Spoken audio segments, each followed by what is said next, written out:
sholat itu ada 6 macam syaratnya. Perlu diingat bahwa ini syarat. Kalau termasuk syarat berarti harus dipenuhi. Sehingga kalau tidak terpenuhi syarat-syarat ini semuanya atau salah satu daripadanya, berarti khutbahnya tidak sah. Kalau khutbahnya tidak sah berarti sholatnya juga tidak sah. Sehingga karena ada keterkaitan ya antara khutbah Jumat dengan sholat Jumatnya.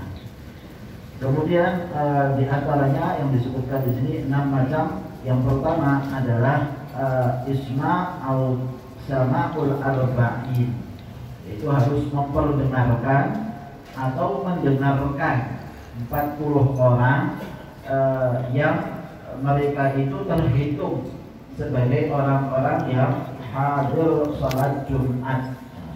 Kita tahu bahwa orang-orang yang terhitung 40 orang kan gitu ya. Pada kesempatan yang lalu sudah pernah kita bahas. Ada orang-orang yang syarat wajib, tetapi juga ada syarat untuk terhitung daripada sholat Jumat. Di antaranya adalah muslim, merdeka, laki-laki, kemudian sehat, kemudian selanjutnya adalah bukan musafir, orang yang hadir, muqim ya, kan gitu.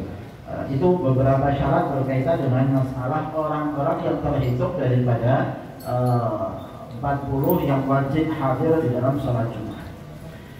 Kemudian tadi disebutkan bahwa syaratnya adalah memperdengarkan atau mendengarkan daripada khutbah Jumat tersebut rukun-rukunnya. Yang wajib adalah rukun-rukunnya.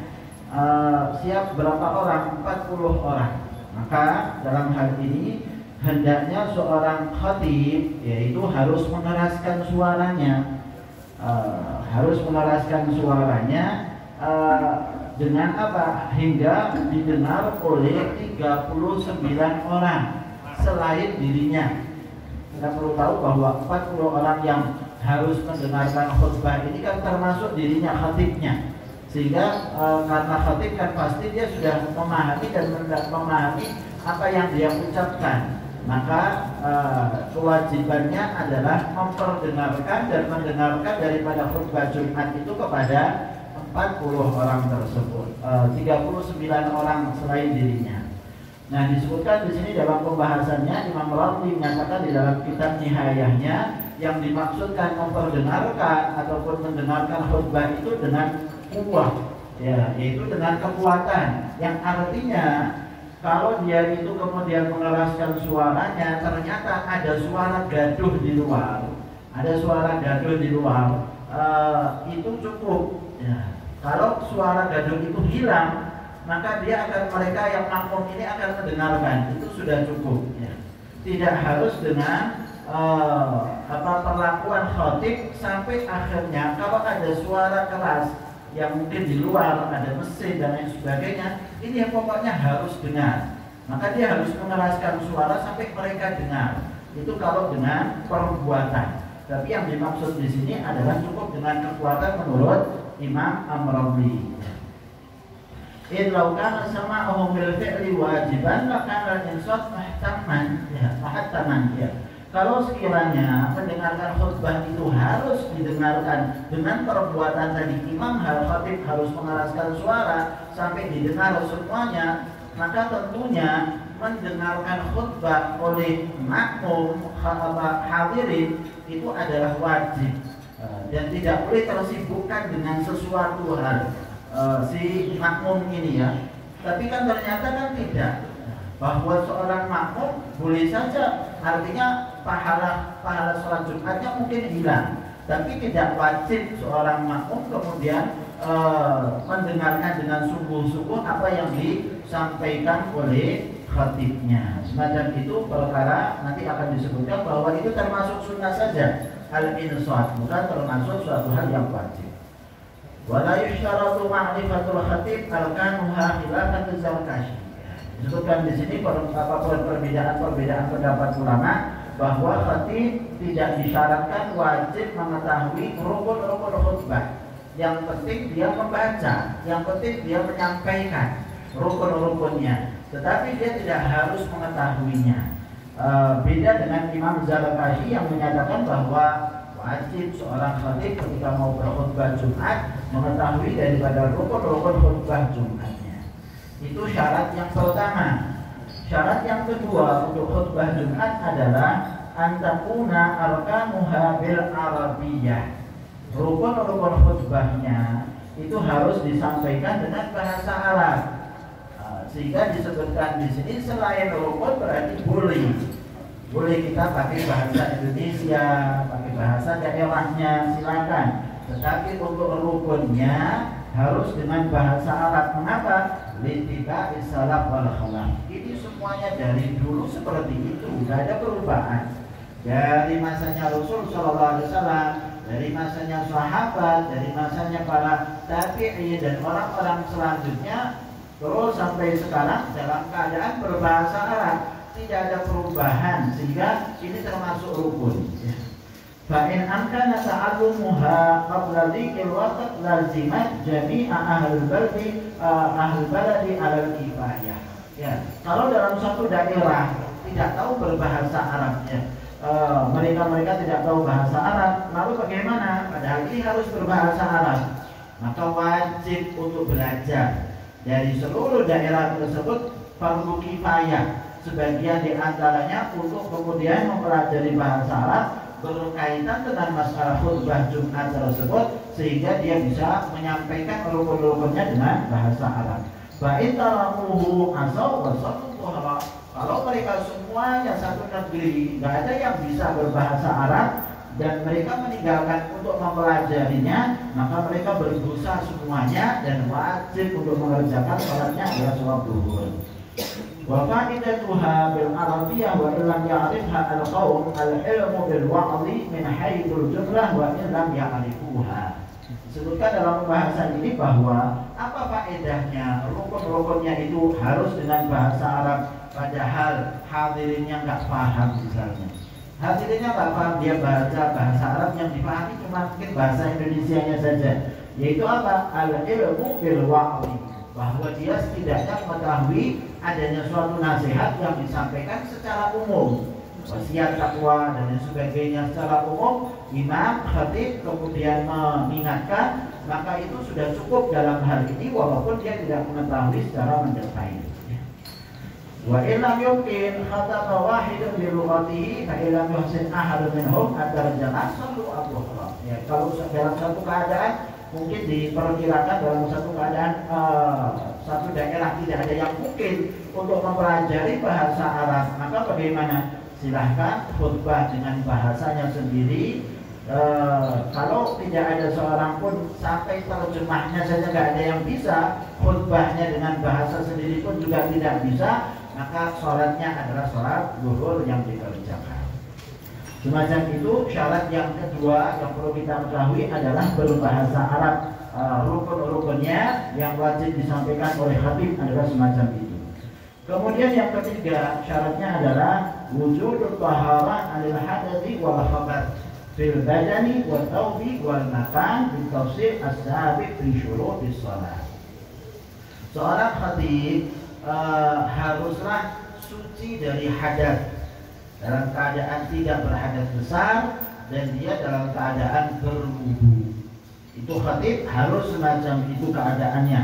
Dari sejak awal pula khutbah Jumat sudah seperti itu. Dan satu lagi, yaitu apa? Syaratnya adalah suci daripada najis. Ya, suci dari najis pada khatibnya. Ya, khatibnya harus suci dari najis. Ya. Pada apa? Pada pakaiannya, pada badannya, dan pada tempat khutbah Jumatnya. Khatib Jumat dia harus dalam keadaan suci dari najis. Nah, ini perlu diketahui ikhwan rahimakumullah, seorang khatib ketika dia berkhutbah biasanya tempat khutbahnya itu enggak dibersihkan. Padahal itu termasuk syarat. Sehingga tempatnya khutbah itu harus bersih dari najis. Maaf saja kadang-kadang ada kotoran-kotoran kecak dan lain sebagainya. Padahal itu akan membuat najis khatib ketika berdiri di atasnya atau terkena daripada pakaiannya. Maka maka harus bersih itu semuanya, badannya bersih dari najis, pakaiannya bersih dari najis, dan tempatnya apa? Tempatnya khutbah, ketika dia berdiri, ketika dia nanti duduk, ketika dia berpegangan pada mimbarnya. Nah, tempat itu semuanya haruslah suci dari najis. Maka kita lihat kalau di Hadramut sana ya, khatib itu bawa pakaian sendiri. Jadi dia mau khutbah itu bawa kitabnya, bawa daripada selendang putih biasa. Nah, ketika mau naik di atas mimbarnya, dia letakkan dulu selendang itu dari atas, bawah, sampai tempat dia berpijak. Maka akhirnya dia berpijak di atas pakaiannya dia, di atas selendangnya yang dia bawa, sehingga istilahnya lebih menekankan kepada dirinya untuk jaga diri dari hal-hal najis semacam ini. Dan khutbahnya di sana biasanya kalau khutbah Jumat ya di Masjid Jami itu 5 menit 2 khutbah selesai. Khutbahnya cuma seperti itu aja, dan bacanya sama dari tahun ke tahun ya itu yang dibaca, nggak ada perubahan sama sekali. Ya tanggal 1 Rabiul Awal ya itu yang dibawa. Ya, istilahnya Jumat kedua Rabiul Awal ya itu seperti tahun yang lalu, nggak ada perubahan sama sekali. Ini khatib gampang ya, jadi khatib di Masjid Jami. Tapi ya orang-orangnya dipilih ya. Orang-orangnya yang jadi khatib itu saja nggak ada perubahan sama sekali. Maka khatib yang sekarang ini pun nggak pernah keluar kota sama sekali. Karena dia khutbah Jumat setiap waktu, kalau keluar kota pasti Jumatnya sudah ada di kota tadi. Karena wajib untuk kemudian khutbah Jumat dia selama dia sehat walafiat, nggak pernah meninggalkan daripada khutbahnya. Itu yang kita dapati. Dan kalau sudah khutbah dari awal sampai akhir isinya tangisan, khatibnya nangis ya. Jadi isinya tentang akhirat, isinya tentang hal-hal yang menakutkan, ancaman, mengingatkan, semacam itu khatib-khatib yang ada menunjukkan bagaimana rasa takut mereka kepada Allah Subhanahu wa Ta'ala. Kemudian disebutkan di sini bahwa apabila sampai ternyata khatib kemudian batal wudunya di tengah-tengah dia khutbah, maka dia harus mulai dari awal. Nah, diulang lagi dari awal seperti sholat. Kayak kita seperti sholat, maka sholat itu kan kalau kita batal di rakaat yang ketiga sudah kita wudu kemudian ulang dari awal. Atau ternyata batalnya itu di antara khutbah dan sholat. Jadi khutbahnya sudah selesai, kemudian sebelum sholat dia batal wudunya, tapi dia bisa melakukan bersuci dalam waktu yang sangat cepat sekali. Dia bisa langsung ke belakang, langsung wudu, langsung kemudian kembali dalam waktu yang singkat, maka boleh dia melanjutkan. Jadi khutbahnya sudah selesai, lalu kemudian mau sholat, dia batal, khatibnya batal. Kalau dia lama wudunya, ya mulai dari awal khutbahnya. Jadi sangat penting sekali khatib harus berwudu dan tidak boleh batal sampai selesainya sholat. Kalau tidak nanti kemudian akhirnya mengulang daripada khutbahnya. Ya, khatibnya yang dimaksudkan di situ khatibnya. Jadi khatibnya ya tetap saja setelah selesai khutbah hendaknya kemudian tetap dalam keadaan berwudu sampai dia sholat. Kalau dia akhirnya kemudian batal seperti tadi, dia harus cepat-cepat segera untuk berwudu dan kemudian segera melanjutkan daripada sholatnya. Walaupun dia makmum, ya, walaupun dia tetap sebagai makmum, tidak harus menjadi imam. Ya. Tapi afdalnya menjadi imam sebetulnya sebagaimana yang dilakukan oleh Rasulullah Shallallahu Alaihi Wasallam. Wala yushtaratu tuhurus sami'in wala satruhum. Sedangkan para makmum, sedangkan para hadirin yang sholat Jumat, mereka itu tidak disyaratkan dalam keadaan bersuci. Sehingga misalnya mendengarkan khutbah batal, nanti kalau sudah mau sholat baru wudu, boleh nggak? Boleh. Ya, tidak apa-apa bagi makmum. Dan juga tidak diwajibkan bagi mereka untuk menutup awalan. Walafil khutbah niyatun alal mu'tamad, dan tidak disyaratkan ketika berkhutbah harus ada niat. Tidak ada kewajibannya ketika dia berkhutbah. Menurut pendapat yang mu'tamad. Bismillahirrahmanirrahim.